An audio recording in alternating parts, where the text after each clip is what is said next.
My next guest is the father of 8, soon to be 9 this October. He's also serving as a U.S. Congressman, but he's stepping down from office after 8 years to focus on his family. Here to discuss his decision to retire and much more, I'm joined by House Financial Services Committee member and U.S. Congressman from Wisconsin, Sean Duffy. Thank you for being with us. Now, hey, Sean, good to be with you, Raymond. Thanks for having me. when did you find out that your unborn daughter had a problem with her heart, and how did you come to this decision that retirement from Congress would be the best thing for the family?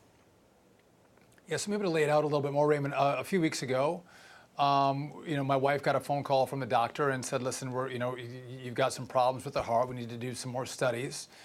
We found out that there's and I don't know the heart that well, but there's a couple holes in the heart where she's going to require open heart surgery. And we're also at a higher risk for Downs because of our age and the heart and some other factors. And so when Rachel and I put that all together, and if you look at the congressional calendar, it's not just the days that you spend in Washington, which is about 4 days a week. When you come home, and I have a big district in Wisconsin, you got to work. You got to, whether you're seeing people at fairs and parades and festivals, at their places of work. It's a 6-day-a-week job, in which I got to tell you, I love it. But when I saw this was going on with our family, and I saw that we were going to have a child who was going to have, need this kind of support, I just didn't know how I could be the right father and husband and also be a good congressman. And so Rachel and I, my wife, had a hard conversation about, what's important in our life. What is the right thing to do? And I believe that we should put our families first. I believe that our country is strong because we have strong families, and we got to live by what we believe. And so it was a pretty easy decision to say, you know what, I need to step aside in the politics and step, more forward with my family and make sure that I'm there bringing this little baby that's going to have some problems, into the world, and make sure we have time to get her healthy. I can't fully retire. I'll have to do something, but do something that doesn't include the aggressive congressional calendar. Yeah, and people don't understand. And paint the picture, if you will, of what your life was like, how much time you spent in travel, and you lived in your office here in D.C. Yeah, listen, it's glorious living, Raymond. Yeah, I slept in my office. I've got 8 kids. But I'll tell you that, with 8 kids, no one kicks me and no one pees on me when I'm in my office. But only the constituents. But I am on a cot, right? Well said. That's true. So yeah, I'll fly out on a Monday and fly home on a Tuesday. So those 4 days are in Washington. But then, the rest of the calendar is set up, whether I'm doing town halls or parades or fundraising, or the calendar in your life really isn't your own. And every district is different.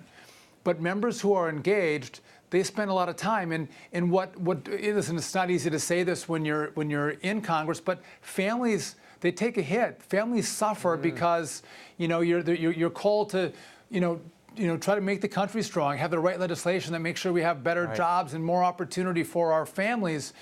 Well, when you do that and you're gone, someone has to pick up the slack, and it's usually your spouse. And when you're not there, I think families run best when you have both a mom and dad in the house. And so it's not just me. This is a conversation that all congressional families have that really the public doesn't really want to hear about because they like to beat up on us. But it really is a familial sacrifice. And with this coming into our life, and with so many kids, it didn't make sense that I would say I'm going to pick the politics over the family. I ran because I believe in families, and that means when you have this kind of situation, you got to go to what matters in life, which is your families and your kids and your spouse. Now you and your wife, Rachel, are practicing Catholics. You're pro-life. How much have you relied on your faith to get you through this? This had to be a difficult diagnosis to receive. I mean, anytime you hear a child that you're about to welcome into the world has any kind of health crisis, you're concerned. I am concerned, but I look at this little baby. Any baby is a gift from God. And who am I to turn down any gift that the good Lord gives me? And if this little gift that God gives me comes with a heart condition or comes with Downs, I am grateful to receive it. And, I'll do the best I can as a father to make sure I'm caring and raising this little girl that's going to come into our life. And Raymond, by the way, when Rachel called me and told me that, this is what I was in Washington, by the way, when she had to call me and tell me this is what the doctors are telling me. I look at families who have these problems, and so many of them have reached out to me, whether it was a heart condition or those who've had Down's children, and they say, listen, you get through it, but also if you have a special needs child, they're one of the greatest joys in our life. What I think is sad, and as a practicing Catholic, that we have these tests now where if a parent finds out they're going to have a Down's child, they abort the child. If they have sometimes they have the wrong sex, there's an abortion of a child.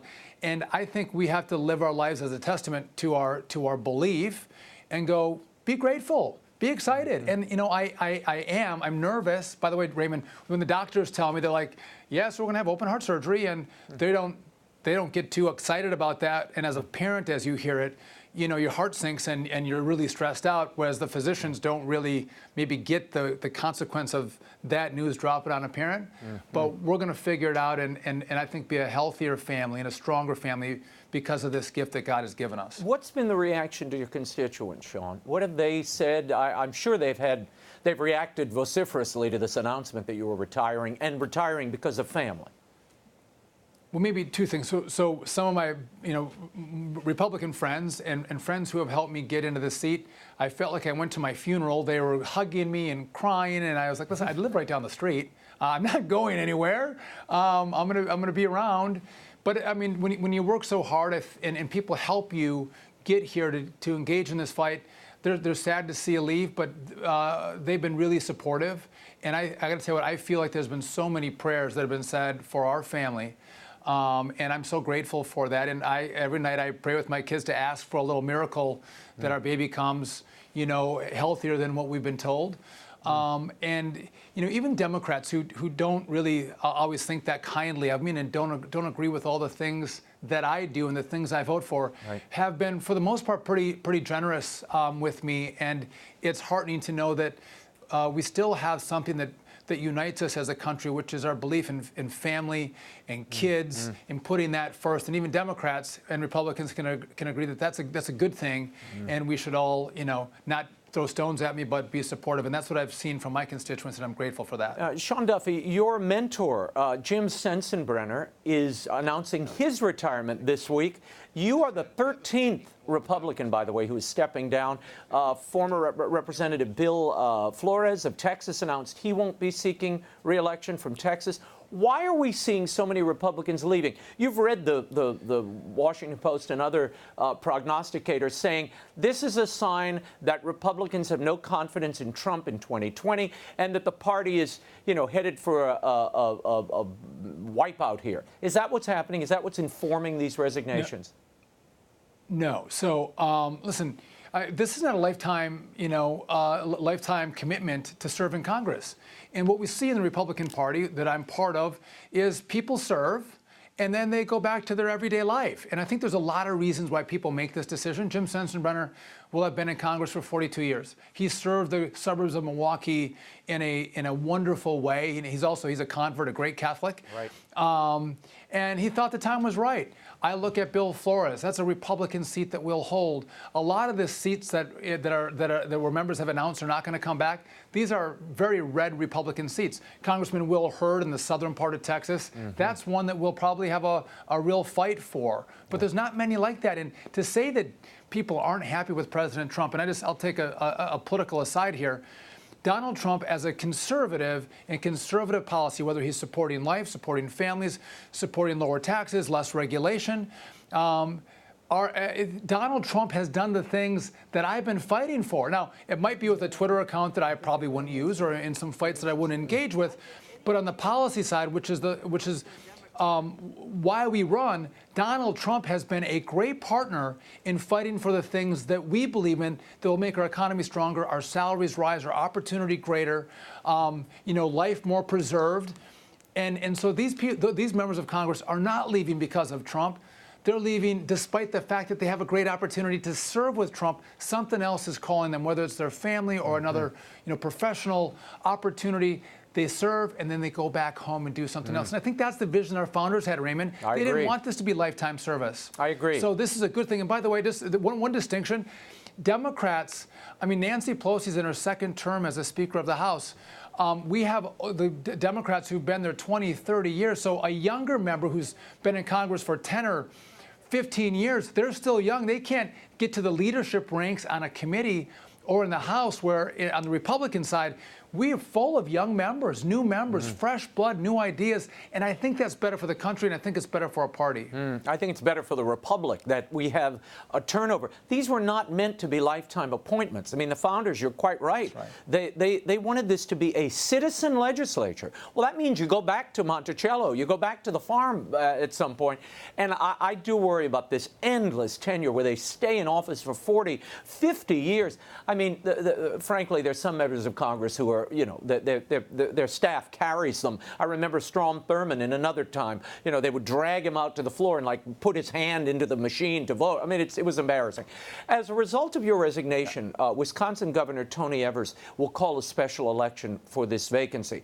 Now, you challenged veteran Democrat David Obey for your seat when you first ran for Congress in 2009. Do you see a Democrat winning that seat, or the possibility of a Democrat taking the seat? It is a swing district. So it had traditionally been a swing district, but what's kind of happening in America has happened in my district.